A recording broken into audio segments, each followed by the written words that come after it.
Welcome to the Success Blueprint. I'm excited to have my good friend and one of my previous coaches, Jake Gienger.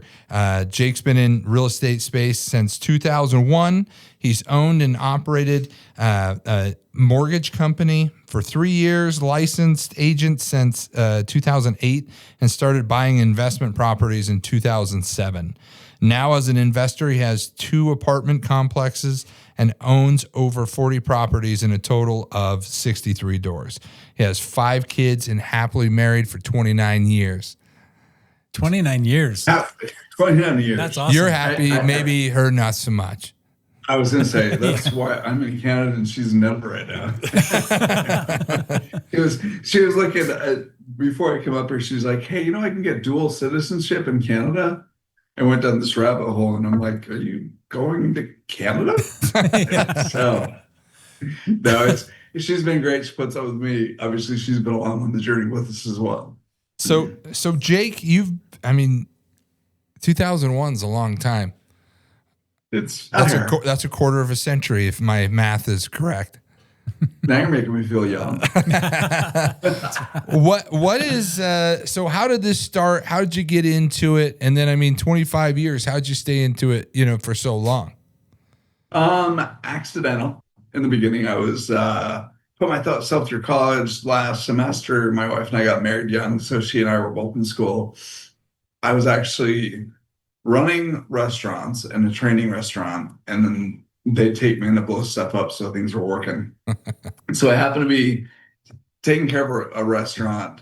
Right above it was a mortgage company. Owner came down, found out I spoke Spanish.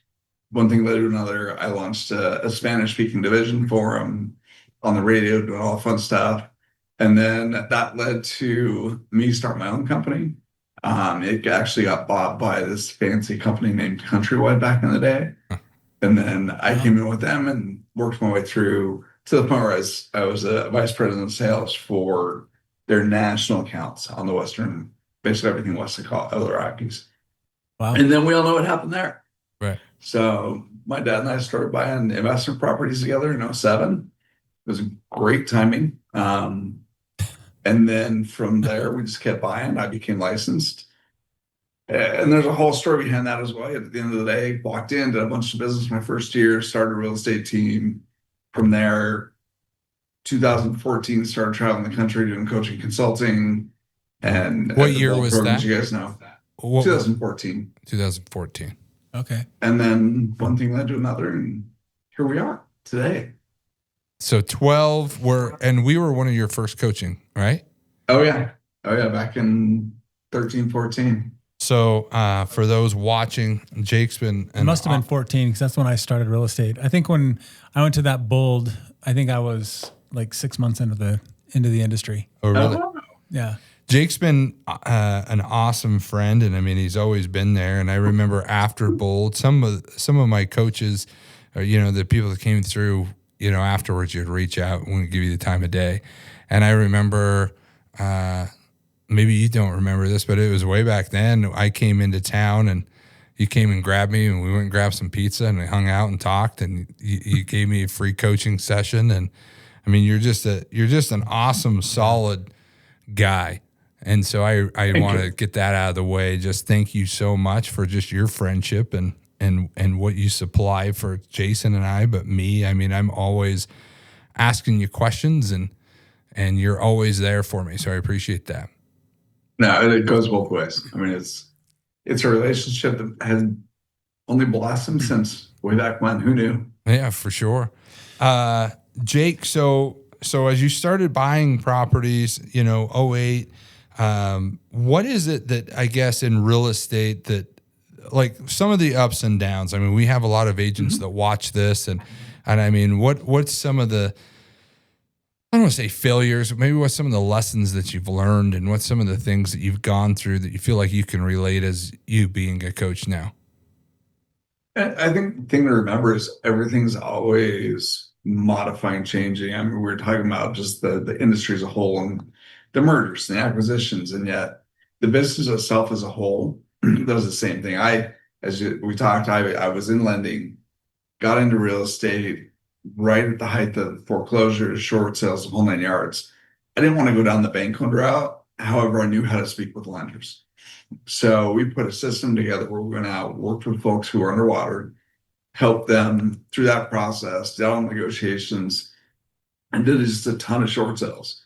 And through that process, obviously over the course of the year, short sales aren't necessarily as prevalent anymore. So we had to modify our business. And we had to look, for us, it was always looking ahead of what's coming and what could be coming down the pipe versus what is happening right now. So we sat back in 2011, realized we need to look and continue to modify our business. Now, we were doing other stuff as well, and yet realized that the builder business was going to come back.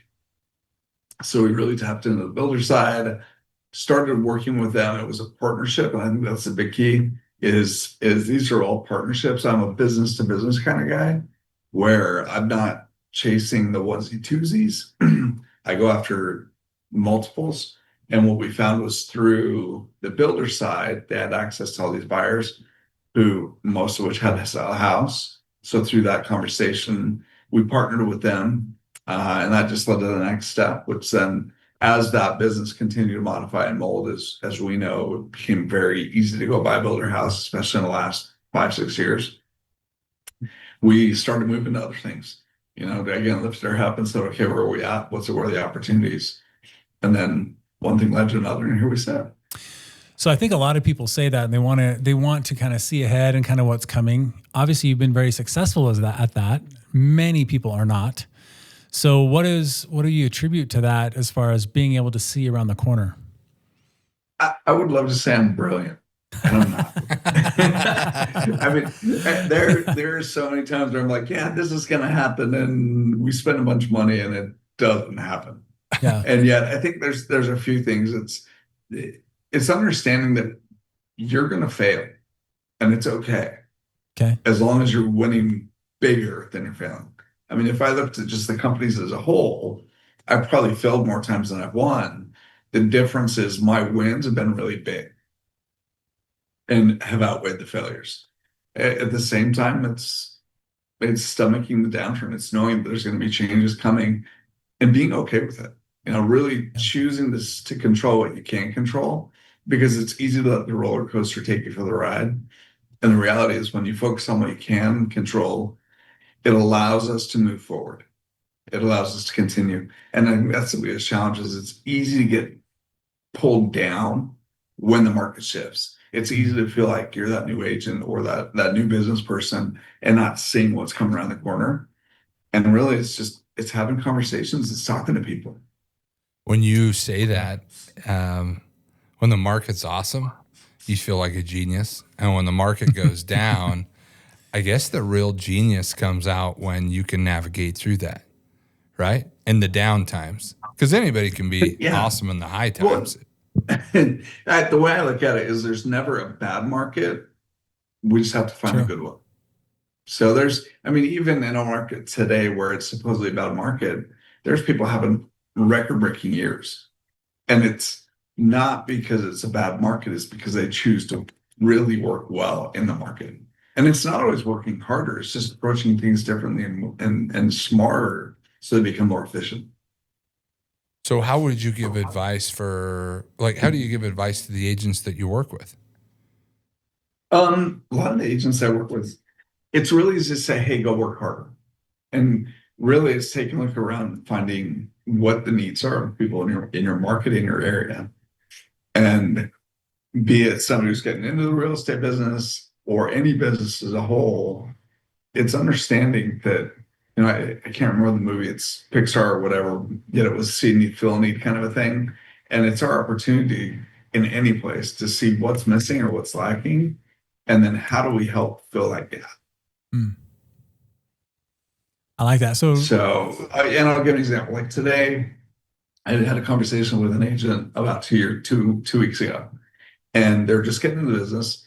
And she said, hey, where would you start? If you were to do this again and start all over today, where would you start? And I kind of chuckled and I said, every day is a new day, right? We wake up unemployed every day, being self-employed. Right. And I said, in today's market, though, some of the biggest challenges are you've got folks that have bought 2019, 20, 21, 22, and the market was just cranking.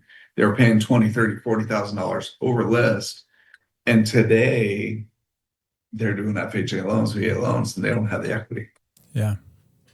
So we're, in my opinion, where I see the biggest opportunity to truly help is to figure out how best to serve that client and that need, because they're making their payments on time. They're doing everything that they should be doing. They've got to need, they got to move, they got to do whatever that forces a relocation of some sort. And then the conversation becomes, do you short sell the house? Well, that may take them down a rabbit hole that doesn't work out. Yep. Or what are the other options? You know, in this case, can they go back and renegotiate with the bank or negotiate out a personal note that's guaranteed through other resources so that they can still move, they can still fulfill that. The difference though is, do you know how to have a conversation? Do I understand it well enough to be able to sit down and have a dialogue with the seller, the buyer, whoever it may be, understanding that based on today's circumstances, that's where the opportunity is. And that's number one. Number really the big thing is how do you find it? Right? If we know this is the need, now it's back in saying, okay, where's the opportunity to find that type of business or that type of client? How do we work with them? What are the conversations that we need to have? What are some of the other solutions that could exist that really could help out? I love that. That's awesome. I think so many agents don't want to do the research. They don't want to find out the background. They don't want to know all the options. They don't want to know, and you don't have to know everything about those options. You just need to know where you need to go and the basics of those options to be able to portray that to people so they know if it's even a good idea for them or not. And yeah, I mean, people are just looking for solutions. That's really all it is. And, you know, if you go back to the short sale days, people fall behind on their mortgage. They're upside down, who knows how many thousands of dollars. The first thing you do is you go Google foreclosure, and everything that pops up is horrible. And there's really no resource of here's the process to work through it. So that's what we did. Yeah. Sat down as if I was a consumer, plugged it in and said, okay, let's find out what I can find. And there was nothing. So as we stepped back and started to do our own research, we realized that there were a handful of different ways that you could help somebody. So a lot of my friends would go knock on doors of people who were in pre-foreclosure, do the whole, we're going to shut our house and save your credit and blah, blah, blah, which whatever. What we found to be most useful and what I found, and then it was kind of how we built the team off of it, was there was actually a handful of different ways where they could stay in the house. And that was our approach was, hey, I'm not here to sell it. I'm here to tell you how you can keep it. Now there's risks and everything else, but this is the process and these are different ways. So we would sit down and we'd talk to them about what bankruptcy looked like. You know, that you could do a chapter 11 or chapter 13 or chapter 7, depending on what the circumstances were, potentially sell the house. There was all sorts of other opportunities that were there and avenues that nobody was discussing because they were all concerned about if I was going to get paid. And what we found is when we approached it from that heart of service, really truly wanting to help and solve that problem, that it changed that conversation. Absolutely. So the door knock wasn't, hey, let me short sell your house. It was, hey, we've got 4 different ways that we can talk about that you can keep your house. So we'd love to do that. Here's the irony though. They'd be like, hey, come on in. And as we all know, the core of our business is lead generation. It's getting out and having those conversations. And I would knock doors till 8:30 at night.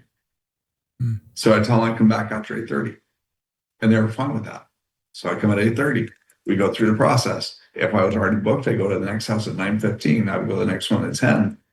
There was times I was doing appointments at 10:30 at night because people wanted the information, and yet we're back to back to back. Wow. And that was where it really started to hit. If we can put together the information that people are looking for and approach them through a service, that will help things. So when we walked into new construction, what we realized is many agents weren't familiar with it, so they weren't selling. So we put together a beginner and an advanced CE accredited course that walked through the building stages and how an agent can work with a builder And then we would host those courses at the model homes. So we were bringing agents in, helping the builders sell more homes, which helped us then list their properties that weren't selling, represent their buyers that need to sell a house, and put all those pieces together. So we came from a place of value and adding to it versus just asking for more. Yeah. What I love is rewinding there for a second. You'd say you'd door knock at 8:30. You'd go back and talk to him about these solutions, and you would have maybe 2 or 3 of these conversations at night. And then what you said is, maybe the last conversation's at 10:30, and what you say then that's when it started going, right?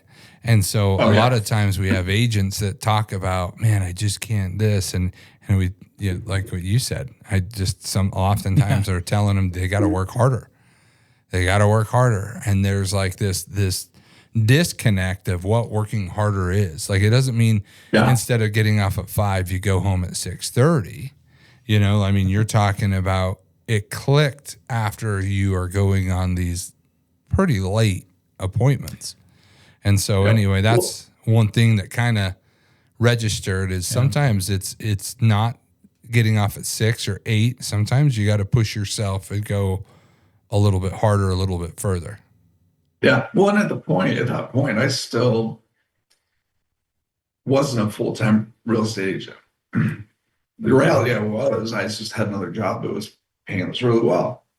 So I was the vice president of a title company, managed the sales team. I couldn't just get up and walk away from that.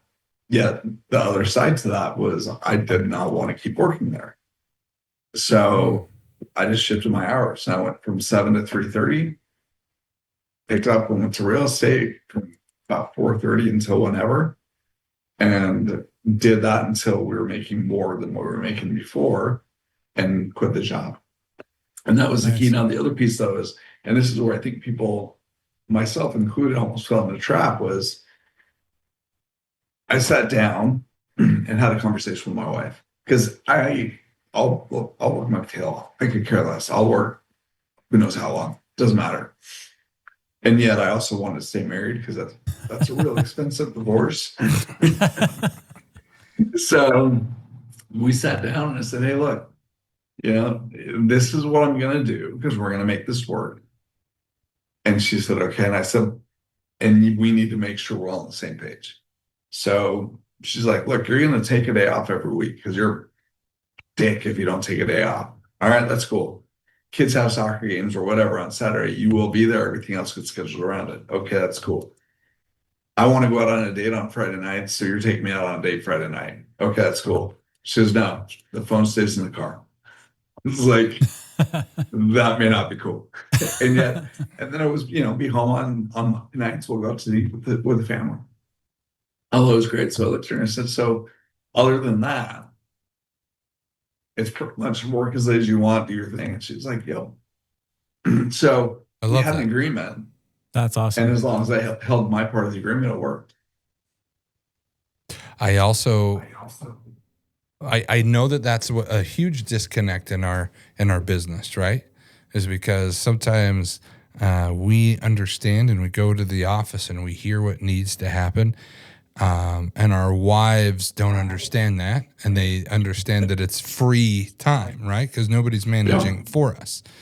And so that they want us back and things like that. And I'm glad you brought that up, because that's something maybe that I haven't shared with a lot of people, is I've had the same conversation, and my wife was, it was a one conversation, and we kind of had that same sort of thing, and we both bought in. And, I say, look, if you call, I'll call you back. If you call me twice, I'll answer on the second one, and so if it's bring something home for dinner, I'll call you back. If it's, hey, SOS, that second one. But it's not there's never a question of why I can't be home or why this or this. And there's just a good sacrifice. So I love that meeting of the minds of that.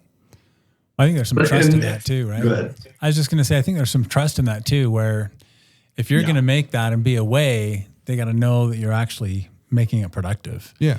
And you better be making Oh, that yeah. productive if you're away. And if there's not that, then that's when there can be a breakdown, is because they think you're just messing around or Well, that becomes not the being biggest productive. challenge for those of us all who are self-employed Yeah. that do stuff like this is that, we all always joke as coaches that we get in these kind of businesses for three things. We want to control our time. We want to make a crap ton of money.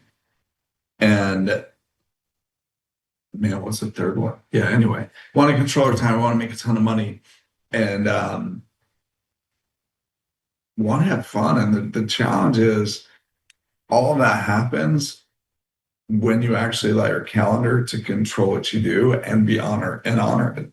And it's that conversation that comes back simply to, like, I had a coach once, and we were doing really, really well, and yet there were some things we're missing in our business. So I wasn't making as many calls as I needed to make, wasn't talking to as many people as I needed to talk to. And his thing was, you're going to go home and you're going to have your daughter, who at that time that was 2013, she was 10. And you're going to have her ask one question. So what's that? He said, when you walk in the door, she's going to ask you if you did your job today. And I said, okay. And he says, so you got to go home tonight and tell her what your job is.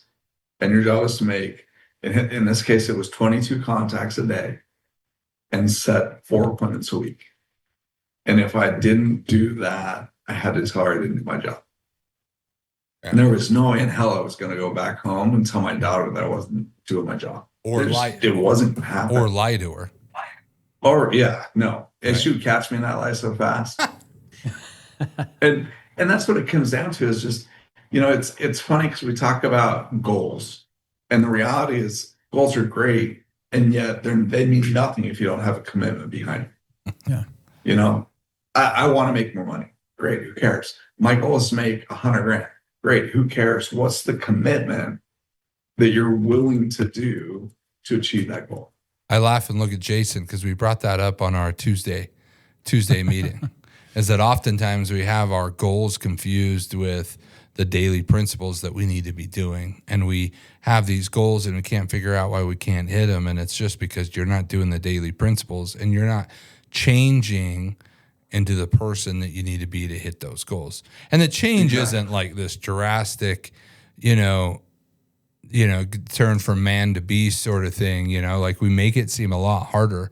It's just giving up maybe 2 things that you're used to doing and maybe adding 2 things that you're not used to doing. And something simple as that can change your trajectory of everything. Yep. It's being willing to create disciplines and also, make it painful. So I started in the business and my first broker says, hey, what's your goal? And I said, I'm going to have my first closing in 60 days. I'm going to have 10 listings. And he says, why one? I said, within the first 60 days. Now, we've been in this business long enough. I had no idea if that was good, bad, or different. I didn't care. I just knew that's what I needed. He didn't laugh at me. He didn't say I was crazy. He said, great. And we'll put a plan together. And then he says, okay, if you're really, truly committed, now this is what he said, if you're committed, here's my sign guy. Here's the lock boxes. Go buy 10 signs and 10 lock boxes. Put them in your garage in front of your car. And if those signs are still there every night, you didn't do your job. Get them out of your garage.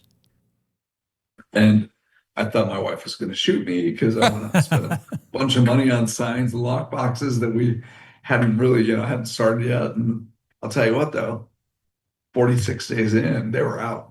I had to go get more signs. Had my first closing about 4.5 weeks into my business, and the rest was history. Closed over 30 transactions in the first 10 months and sat down with my broker and said, okay, what's your goal? And I said, I'm going to close 100 transactions in my first full year. He said, great. Closed 87. I thought that was great. Get on the phone with my coach. He's like, dude, you closed 87. I was like, yeah. So then I started getting pissed because all I needed was one more month. And he goes, no, that wouldn't have got you there. You would have been at 99. So it was being willing to make the commitment both financially, and I knew every time my family pulled into that garage, they saw the same signs. it hurts, right? Oh yeah. Oh yeah. Well, think about it this way. I had this conversation today with the group that we're working with in Toronto, and it was, goals and commitments. And I said, if I'm standing at the altar with my wife getting ready to get married, and I turn to her and say, hey, my goal is to be loyal and with you all the way, would she actually marry? Yeah, my goal is to do my best. No, she wants it. It's a commitment. Yeah. It's a Yeah. vow. It's not it's a vow. It's not okay if I get close enough, we're good. No. True. I love that. I love that. So what is so you've talked about the calendar and things like that. For agents watching, we have a lot of new agents on our team, and what should a calendar look like? What's the idea behind it? How do you coach to a calendar? So I color code mine. I know you both heard this, and yet there's work time. So like I do a lot of coaching. I have several coaching clients. There's a work time where that's work, and then there's pay time. And people would think it's weird. My work time is yellow. It's what I'm doing. That's what I'm doing. It. What now I'm doing my prospecting, my lead generation, doing the things I do to grow my business. That's green. And the mistake is they go, okay, well, you're coaching, you're making money, you're paid. Yeah. The challenge though is if I don't continue to do what's necessary to keep my business going, then we get back on that roller coaster. So when we talk about the calendar, it's understanding how things are blocked out. So part of it comes back to how much you're worth, right? When you look at dollar per hour, we're having this conversation today too. The guy goes, hey, I've got a bunch of agents that are driving for Uber because they're not making enough money, or they're driving Lyft, or they're doing DoorDash. And my buddy had the same conversation. He's a coach, and he said, okay, well, I'm going to go drive DoorDash for 2 weeks. And I'll track it all, how much I make, how much I spend, the whole 9 yards. Came back $11.12 an hour.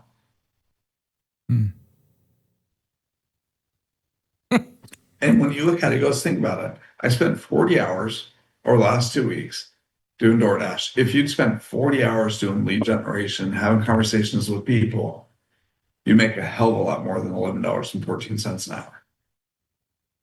Dang. So again, are we placing the proper value on our time, or is it just something that exists? So my real estate was struggling, and it was before like I had a coach or, you know what I mean, anything like that. And my dad, he was an entrepreneur, and I said, hey, I think I'm going to go get a job at, we call it the site, but it's this nuclear laboratory, this government, facility. And I said, I have a job lined out. I just want to get a paycheck every single week. And he's like, no, I totally get it. And he says, this is what I want you to do. He says, that job will be there in 60 days. He says, I want you to just grind and work 50, 60 hours and track your time. Now, he never taught me anything about like a calendar or time blocking. He just said, track your time, like, on, off, your total time. He says, let's chat. And so I'm like, okay. And for whatever reason, I just bought into it to do it, right? And I come back at the end, it was even before that 60 days, and I made more in that 60 days and had potential, with pendings and things like that, than what I would have in the first 6 months of working there. And then he says, just like what you said, now you'll be able to control your time. You'll be able to decide when you want to take off to go to ball games or to go on vacations, and you won't have to ask, and you will never have to worry about getting laid off. You just worry about laying yourself off. And so that was like a huge thing to me. That's when I just realized golden handcuffs and things like that just weren't for me. And so I love that. Sometimes we play it safe so much, but we're not really we're not sure of what we're capable of doing.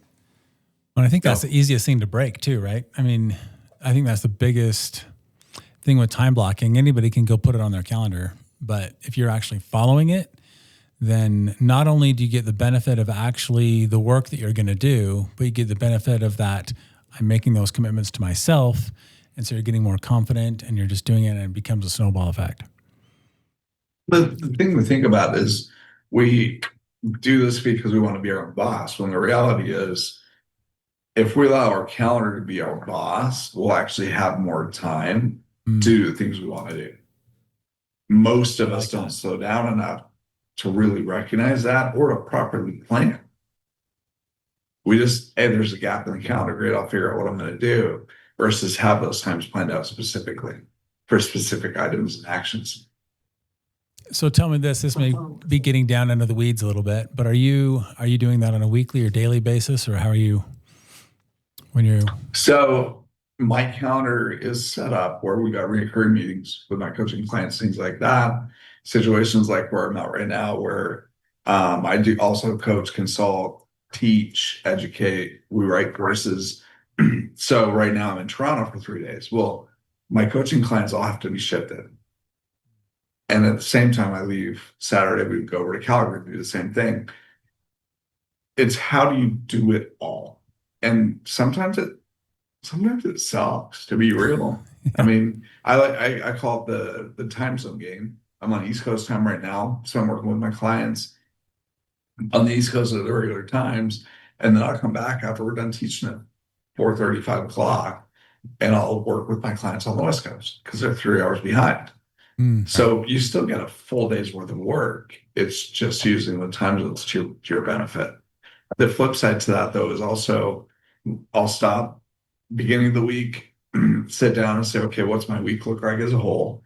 Where are the gaps? What needs to be done? Right. So it's about a priority. Yep. And then every night I'll take a peek at it just to see if anything's changed, anything's moved. And the next question is, how do you fill the gap? And that night before is so important because it's the decisions you make the night before that actually make the next day successful. Because that's when you say, okay, I've got this 45 minutes or I've got this hour. And what can I fill that's productive during that time? And that's the key word, is that productive piece. Yeah. Many of us are busy. The question is, are we being busy or are we actually being productive? Yeah. I love that. We love being busy. We love being busy makes you feel so good. Yeah. We love being busy and wonder why we don't make money, right? Uh-huh. Yeah, all the time. That's crazy. awesome. So what is, we have a lot of, agents watching this, new agents on our team. What would you say? So your time block, what else would you suggest to them to do? Treat it like a full-time job is really what it comes down to.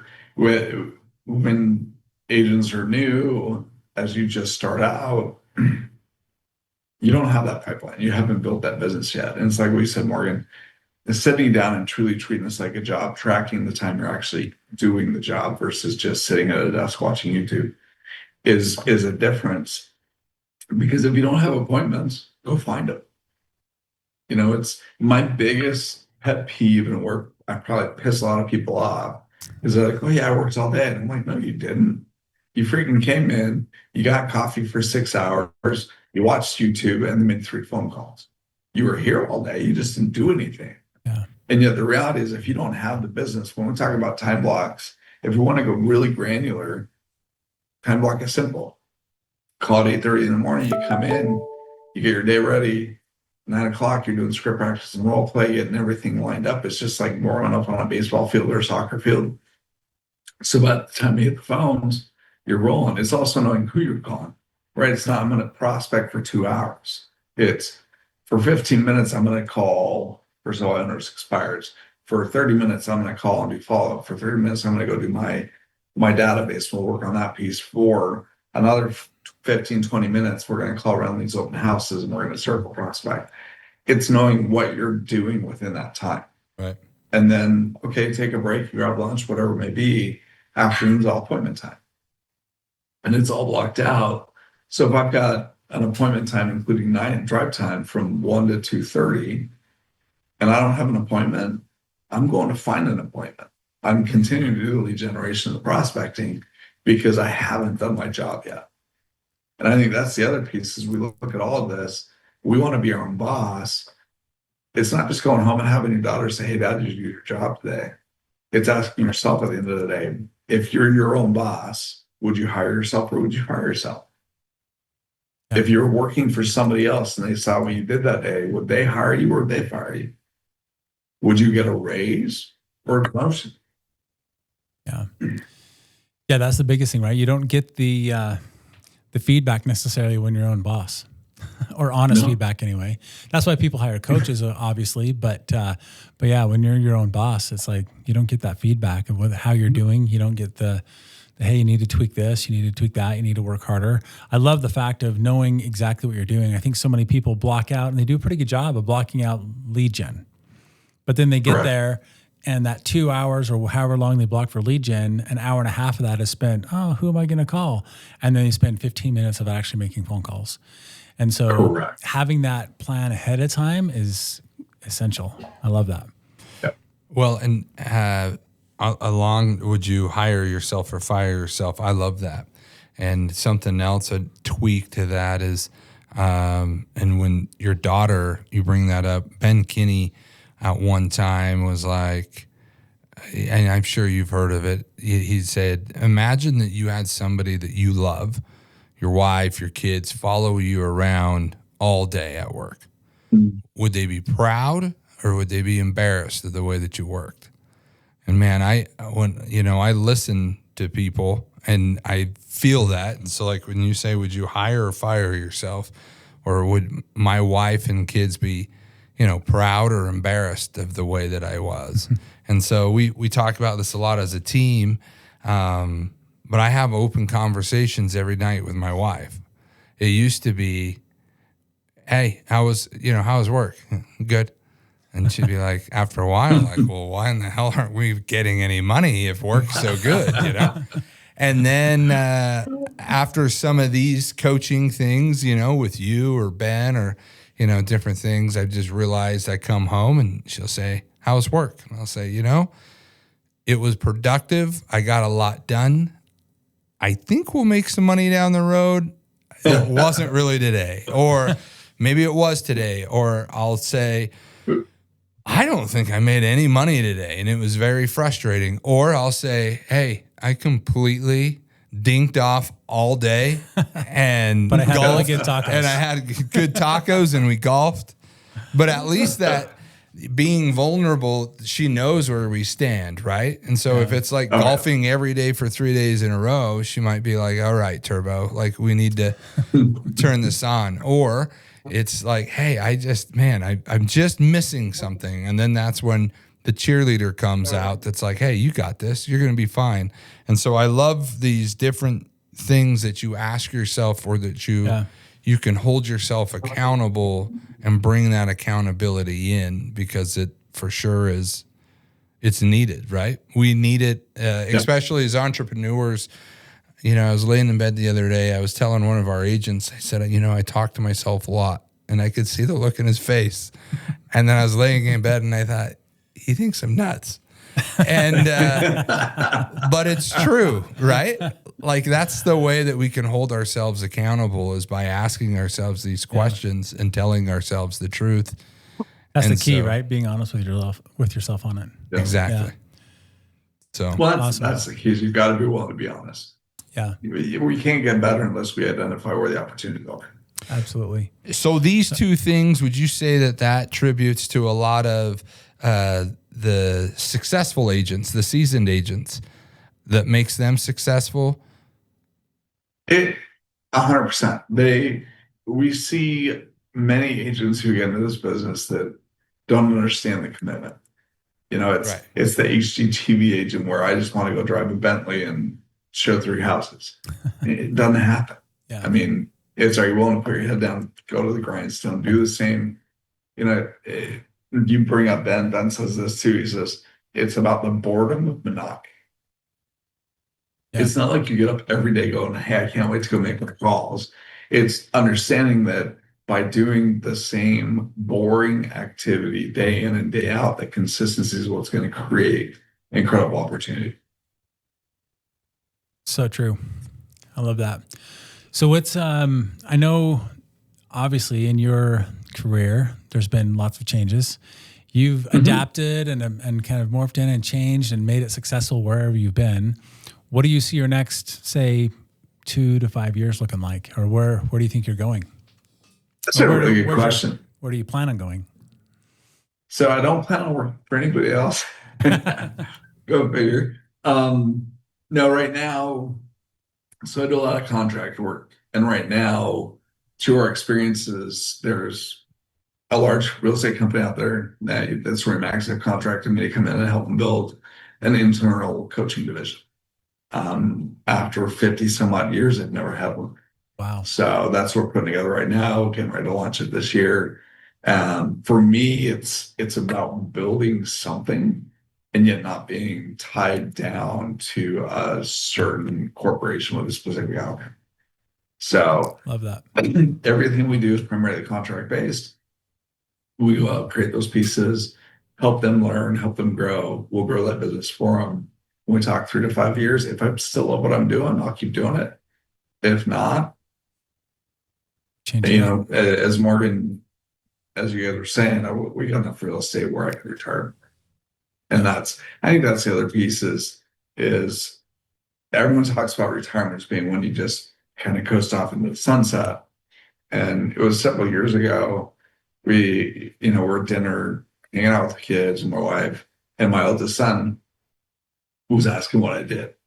Because at the time I was coaching, consulting, traveling the country 3 or 4 days a week in 3 or 4 different cities, had our real estate team. We had 3 KW franchises, bunch of real estate that we were still buying, et cetera, et cetera. And his conversation was, why do you do it all? Because in order to do all of that, it wasn't just a simple 40-hour work week. And so we started having the dialogue about how much I enjoy it and blah, blah. And he goes, well, with all the real estate we own, could you stop? And I said, yeah. He says, so really you're retired. And it caught me by surprise because he's like, look, we've got enough money for you to stop working. And yet you're doing this because you love it. And it kind of changed that perception of what retirement was for me. And we hear it all the time, and it's this fuzzy wuzzy. Well, I get to do what I want to do when I want to do it with who I want to do it. Yeah, it's a great statement. The question is, how many people have actually created a life where they can do that?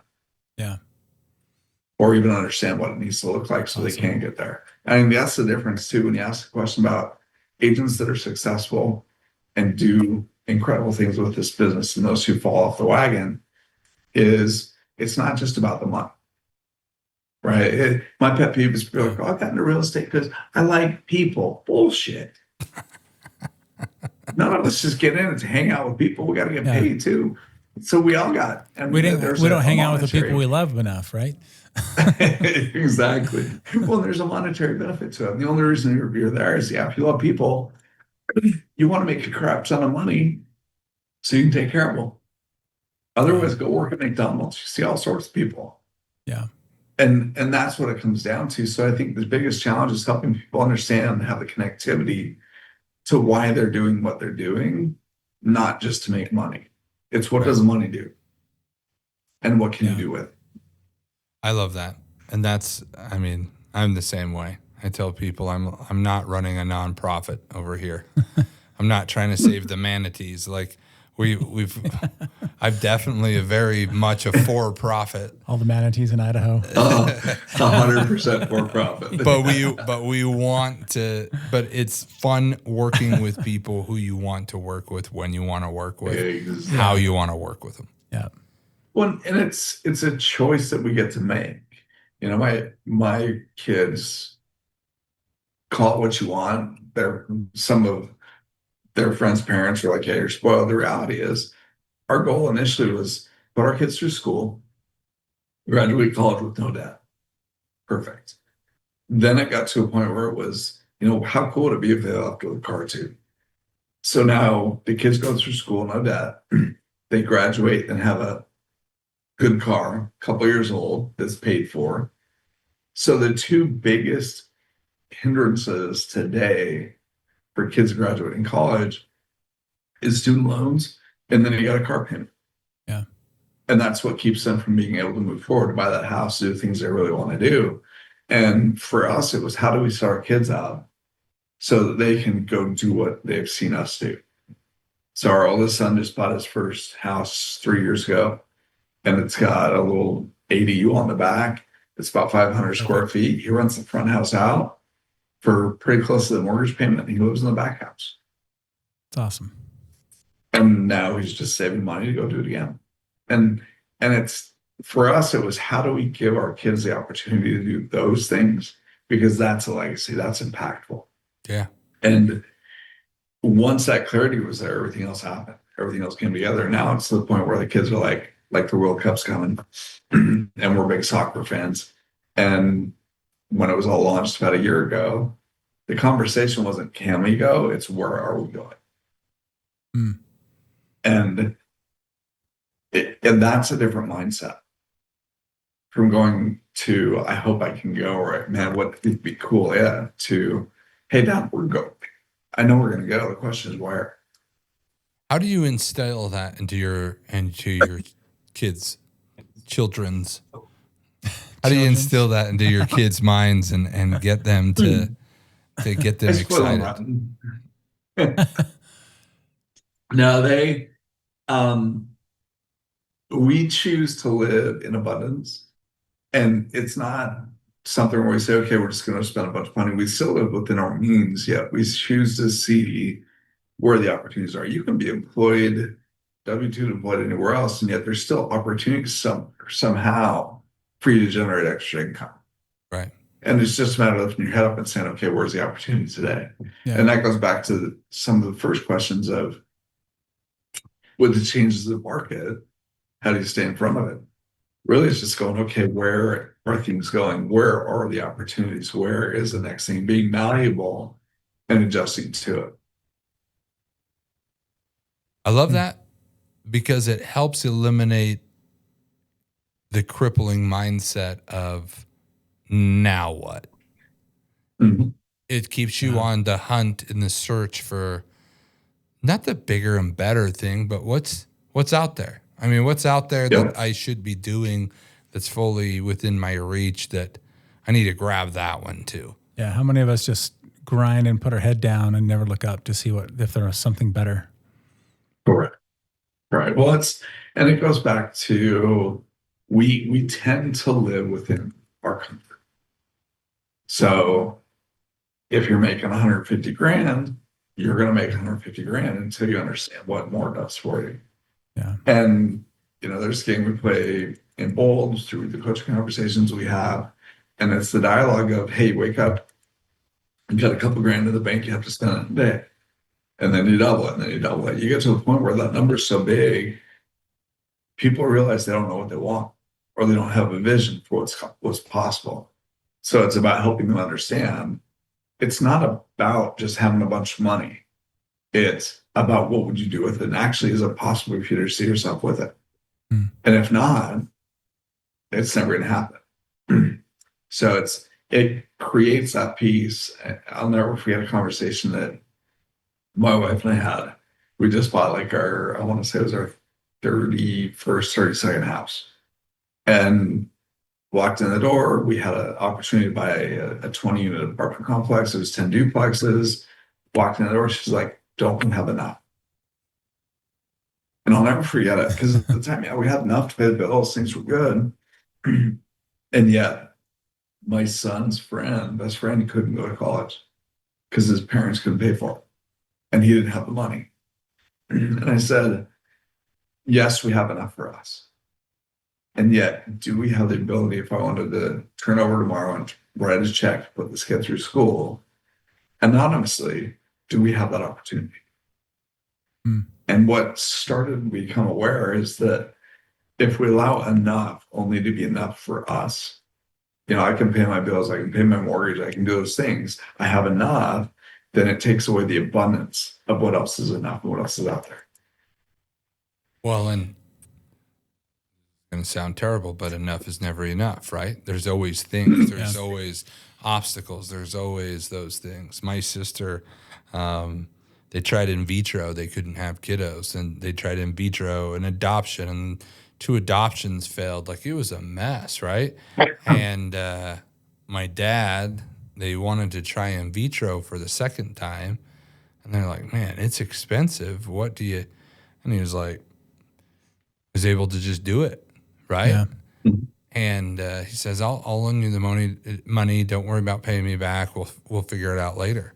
But I mean, that's like, that was something in my brain that clicked, that was like, you never know when somebody you love is going to go through a hardship, you know, or those certain things that you're going to have to balance those things out. And so, I mean, enough is usually never enough. There's always going to be some foreseen thing that happens. When does that happen? It seems like most people we've talked to, it seems like there's a shift at some point where that happens, where your shift goes from you to outward. And that's where they gain satisfaction of life and happiness and joy and that and helping others, right? And so it seems like at some point there's like a shift where you're not just looking at yourself and what do I need? When there's a shift that happens that sometimes causes you to change everything. When everything we talk about sounds super sexy, here's the truth. My first business, that mortgage company, I sold it for what I bought it for, what I started it for, and I had $60,000 in debt.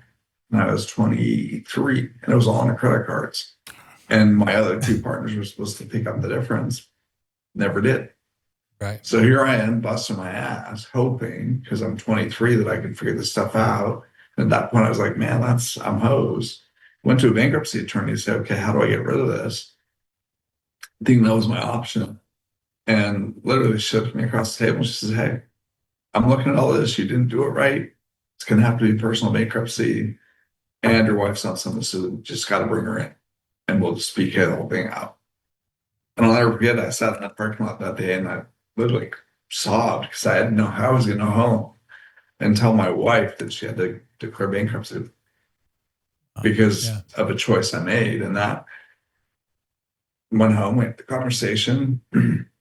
Next afternoon, I come home and she says, hey, you need to call my dad. So I called my father-in-law and he said, I'll lend you the money. And okay, well, at that point, that's when I chose this was never going to happen again.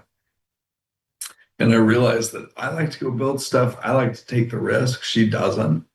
So how do I put together a system or a model or whatever financially where she didn't have to worry about it? And that's where the investment properties came into play, is because if we could create a passive income stream that would cover our bills, I could go crazy and do all the stuff I do.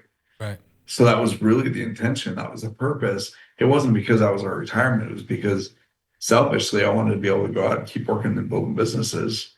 And knowing that she was comfortable allowed me to do that. I love it. Awesome. Well, Jake, we are coming up against it. And so I appreciate again you jumping on here and always being there. And I know you say that's reciprocated, but I always feel like I kind of get the best end of that. But thank you again for just sharing that and everything you do, man. And I want to get you on here again soon and we'll talk about some more fun stuff. Yeah, I'm excited for Remax to have their coaching program go out. I think those agents that'll be huge for them. So that's awesome. It will be. Thank you. Hey, it's a pleasure to be here and definitely love to come back. Well, let's catch up next week. Sounds good, man. Hey, y'all have a good one.